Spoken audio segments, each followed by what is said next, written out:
સમાચારમાં આગળ વાત મોરબી ઝૂલતો પુલ દુર્ઘટના મામલે હાઈકોર્ટમાં અરજી થઈ છે। અરજદારે સમગ્ર મામલે સીબીઆઈ તપાસની માંગ કરી છે। મોરબી શહેર બી ડિવિઝન પાસેથી તપાસ આંચકી લેવાની માંગ કરવામાં આવી છે। જી હા, મોરબી કોર્ટમાં ચાલતી સુનાવણી અને ચાર્જશીટને પણ રદ કરવાની માંગ કરી છે અરજદારે। ઓરેવા કંપનીનું નામ આરોપી તરીકે હોવા છતાં ત્યાં તપાસ ન કર્યાનો આક્ષેપ છે। તપાસમાં ઓરેવા કંપનીના કોઈ દસ્તાવેજો પણ જપ્ત ન થયાનો આરોપ લગાવાયો છે। અરજીમાં ઇન્વેસ્ટિગેશન ઓફિસરની ભૂમિકા પર પણ સવાલો ઉઠાવવામાં આવ્યા છે। તો ઝૂલતા પુલ દુર્ઘટના મામલે મૃતકોના પરિવારજનોની માંગ છે। ઓરેવા કંપની પાસે 2 કરોડના વળતરની માંગ કરવામાં આવી છે। મૃતકોના પરિવારજનોએ હાઈકોર્ટમાં સોગંદનામું દાખલ કર્યું છે। કાયમી વિકલાંગ બનેલાને 50 લાખનું વળતર ચૂકવવાની માંગ કરવામાં આવી, જ્યારે ગંભીર રીતે ઇજાગ્રસ્ત વ્યક્તિને 20 લાખનું વળતર ચૂકવવામાં આવે તેવી માંગ અરજદારોએ કરી છે। હાઈકોર્ટની ખંડપીઠે વળતર ચૂકવવા બાબતે સૂચનો પણ મંગાવ્યા છે અને બ્રિજનો મરામત ખર્ચ સરકાર અને ઓરેવા કંપની સરખા ભાગે વહેંચે તેવી પણ માંગ કરાઈ છે। રોડ ટ્રાન્સપોર્ટ અને હાઈવે મંત્રાલયની ટીમને પુલના સમારકામની કામગીરી સોંપવા માટેની રજૂઆત કરાઈ છે। વધુ જાણકારી સાથે જોડાયા છે સંવાદદાતા રોનક વર્મા।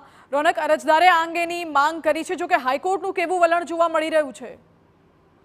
બિલકુલથી માનસી, સમગ્ર ઘટના પર નજર કરીએ તો 1.5 વર્ષ પહેલા જે ઓક્ટોબર માસના અંતમાં મોરબીમાં કેબલ બ્રિજ તૂટ્યો હતો અને તે તૂટવાને કારણે 135થી વધુ લોકોના સત્તાવાર જે મોત છે તે થયા હતા અને ત્યારબાદ ગુજરાત હાઈકોર્ટ દ્વારા જે સુઓમોટો અરજી છે તે લેવામાં આવી હતી અને આ જ અરજી સંદર્ભે જુદી જુદી સમયગાળા દરમિયાન જે પ્રક્રિયાઓ છે તે હાથ ધરવામાં આવી હતી અને ખાસ કરીને વળતર સહિતના મામલા ઉપર જે દલીલો છે તે થઈ હતી।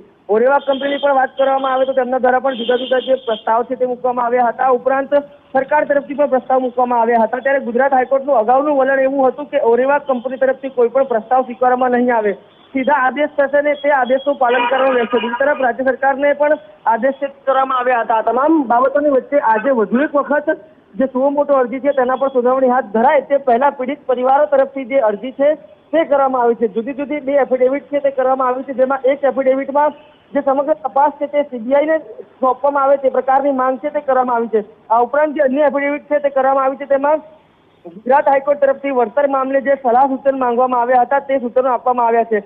તેમાં જે મૃતકો છે તેમને કેટલું વળતર ચૂકવવું જોઈએ, આ ઉપરાંત જે ઘટનામાં ઘાયલો છે તેમને કેટલું ચૂકવવું જોઈએ, આ ઉપરાંત જે ઘટનામાં વિધવા થયેલા છે, આ ઉપરાંત બાળકો છે તેમના રખરખાવનો ખર્ચ, આ તમામ બાબતો સહિતનું સલાહ સૂચન આપતું જે એફિડેવિટ છે તે ગુજરાત હાઈકોર્ટમાં મૂકવામાં આવ્યું છે। થોડીક જ વારમાં સુનાવણી હાથ ધરાશે ત્યારે આજનું વલણ જોવા જેવું હશે, કેમ કે એક તો વળતર મામલે જે સલાહ માંગી હતી તે તમામ બાબતો આજની એફિડેવિટમાં મૂકવામાં આવી છે। ઉપરાંત રાજ્ય સરકાર ઉપરાંત ઓરેવા કંપનીનું આજે કેવું વલણ રહે છે તેના પર સૌની નજર રહેશે।